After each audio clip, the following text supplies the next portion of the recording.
Hey everyone, Johnny Weedman down here on the south side of Pittsburgh. And I guess, I haven't shown any love for this bike on my YouTube channel, so I might as well show you guys one of my favorite electric bikes now. This is the FLX Babymaker II. This bike came out this year. They had a Babymaker, which, hey, don't yell at me, I didn't name the bike. That's what they call the thing. They had like one of the biggest, like, what do they call it? Like one of the crowdfunding, I can't remember the crowdfunding site, but it was one of the biggest like bicycle crowdfunding site or campaigns at the time. They come out with the Babymaker, and it took them forever. Then the pandemic hit, and FLX got a bad rap because they didn't, a lot of people waiting on their bikes, and there's still people, I think, not happy and still waiting on special things from all around the world. But this bike is basically, of course, most of the components are made overseas, and I would probably suspect China, but this bike is actually assembled in Detroit, and it ships out of there. And this bike, this FLX, is a really simplified electric bike. It's a 36 volt. It has like a 350 watt motor, and it has a Gates carbon belt drive, and it's a single speed, and there's no throttle. But this is kind of how I have this bike rigged up. I haven't been doing much bicycle commuting on this yet because of the pandemic, and we only go into the office on Tuesdays, and I really need to drive my car because I don't drive my car enough. It's funny, I never drive my car, and it's good for me to drive my car because it gets used a little and it's not that far, and it keeps the battery charged. But I do use this bicycle a lot. Now, this is the larger frame, and I'm just going to go over some things I've done and to the bike to make it a little more fit my person, or how I use the bike personally fits me a little better. And the first thing I did was buy the fenders and rack with the bike. And the fenders they give you are half fenders. And I actually kind of, at first I was like, it's a little cheesy, but hey, you know what? It works good enough in Pittsburgh when it's raining. It's good enough, and I like how they look because it really doesn't look like you have fenders, not having that front part. I purchased their rack, and I really like their rack. And what I wanted to do was be able to do some, like, maybe some traveling by my bicycle, like with the train. So I ordered some panniers, I'll say it like the French, panniers. And these are the smaller, like city ones.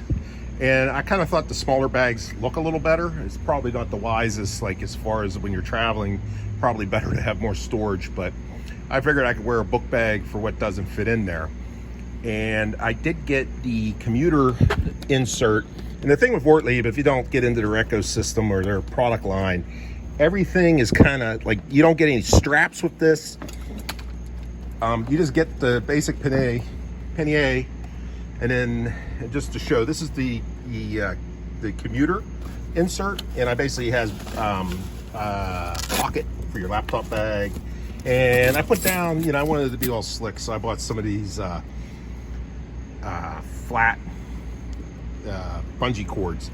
And believe this or not, I carried home, I'll try to like link to the Reddit post or the photo, I'll try to put on there, but I did get a small shop vac, tied it to the back on this little rack, and brought it home. It gets amazing on garbage days in Pittsburgh what people throw out, and somebody was throwing out a perfectly good little shop vac, one of those little miniature ones. And my buddy needed one, so I picked it up and brought it to him. Hey, the aristocrats, what they throw out, the rich people in Shady Side. But I'll go over a little more of the customizations I did. Real simple was I'm using my old Avis Bordeaux lock. This thing is ancient. It's like 20 years old. It's still kicking. It's probably time to buy a new one because it's kind of not falling apart, but the rubber's all beat up. I did not put on their stock pedals. I went with just basically, these aren't expensive pedals, probably 30 bucks from Amazon, but I've had good luck with them. You can really spend a lot of money on pedals, and I'm like, these are good enough for my use, and you're just gonna beat them up anyways. I left the kickstand on because I like the kickstand. These panniers are real easy to get off. I just put these on just to show you what they are like. I'm gonna take them off. You just pull this little handle and they come right off, and they go right back on, and they're held with a little clip And I did get them to fit by moving them all the way to the back. It just barely fits, but it fits, it works. And I do a lot of grocery shopping with these. I do have a couple other e-bikes that have big bags for like doing Uber Eats delivery.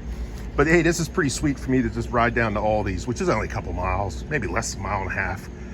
Just run down, get some things. And this is how I basically put those bags down. This is basically how I have the bike most of the time. Let's go over one little thing. You don't get any integrated lights with this. And I'm using these, what's the name of them? Nog, little LED lights. And these are pretty sweet. And they're small enough that I could throw in my pocket. I wouldn't recommend leaving them on your bike because these are kind of expensive, like probably 40 bucks a piece, maybe a little more. And they work so well. And they charge, they have the USB, is that a USB? Yeah, it's a B. Or is that an A? I forget I think that's an A. I forget, I should know that, been years. But they do have that connected to the thing, so you can just plug this into a USB charger and get it plugged. And this is my backlight. Bring it on.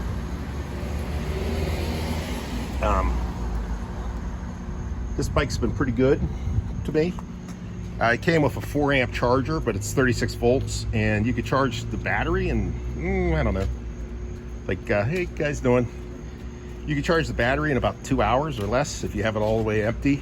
I probably get 25 miles or so per charge. Depends on how much you pedal. And I do keep this in the lower pedal assist level. Oh, and I totally went over the biggest mod I did.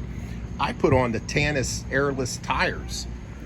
You'll notice that that's where you should see something coming up out of you should see a Presta valve coming up. But I put on the 700 by 25 millimeter solid tires. And people are like, do you like it? I don't know. It makes the ride pretty, like, how do I want to say this? Stiff.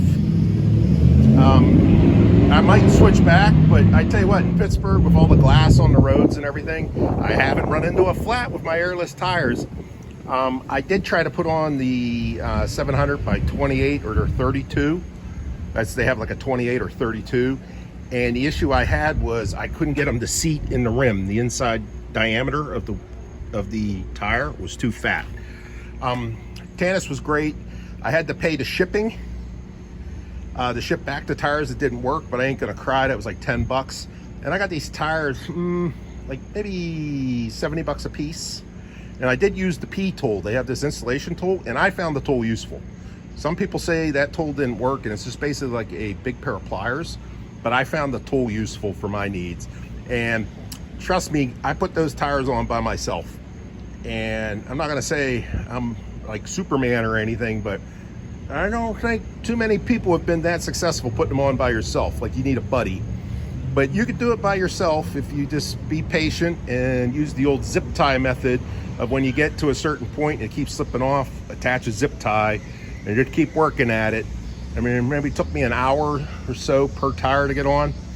And I would probably switch back to my pneumatic tires just to give it a go and see if I like one or the other. But I'm gonna expect these to be a real pain in the ass to get off. But I would really like to ride. My buddies are getting bikes. Like, anyone that rides this bike wants one, basically. And I've had a couple buddies, like one's gonna order one and one just got his delivered. He ordered one, but he works for, like, one of the good tech companies where they basically give you money to buy a bike. I probably would want to ride theirs just to feel what the regular tire feels like again, because this thing's, it's like riding steel wheels. But I do like the fact that I'm impervious to any glass or anything like that. I hope you guys find this useful. As always, you got any questions or you want to know what exactly, and the other thing I added on was these bullhorn bar ends. You could get like a German, that's like an SO or something. You can get some expensive ones. I went and didn't know if I would really like them. And I bought a cheaper pair for like maybe $25, $30 off of Amazon. And I've been happy with these. And everybody's rode them, they've been happy with them. right? Someone takes the bike, and they do kind of help, and it just gives you another way to hold the handlebar if you're doing long rides. You know, and you might not like the look of them. Hey, you know, to each their own. Sorry for being a chatty patty. I'm gonna go out and find some adult beverages to drink. It's still happy hour. It's Monday. I'll probably hit the Smiling Moose because, hey, I think it's damn near half off beer, 5 to 7. See you guys.